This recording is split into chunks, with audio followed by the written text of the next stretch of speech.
psühhotraumaga. Nagu saatus hoiataks mind, et siin Tartus on midagi väga hullu lahti juba pääsenud, mida ma veel ei tea kõike. Ja selle saades niissu peale ma ütles keha ja hing, et ei võta ma eeski ära. See oli vähe.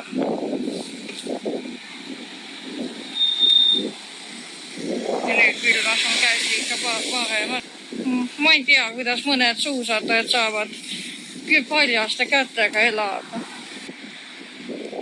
Ma tahan juba maski sellepärast kanda ka tänaval juba, et anda teistele eeskuju, et vältida hüsteerikute mingid piirangud ära.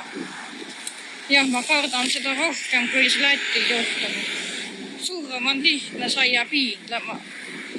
Annu need pannaks kooma ja ongi kõik, eks ole, halvemal juhul. No kui üles tules lihtsalt jube nõrk on olla ja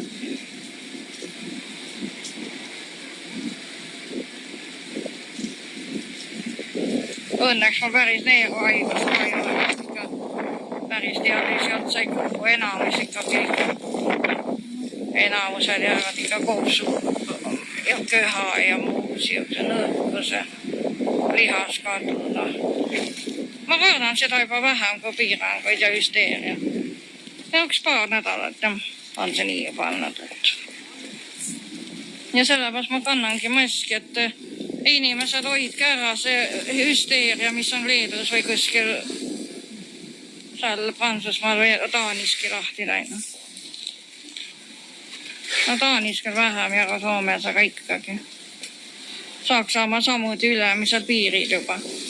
Ma ei kavatse kannatada seda, siis ma teen enesetapu, kui lihtsalt ei leia riiki, kus neid piirangud ei oleks. Räägitakse Brasiilias on ka hullumaja.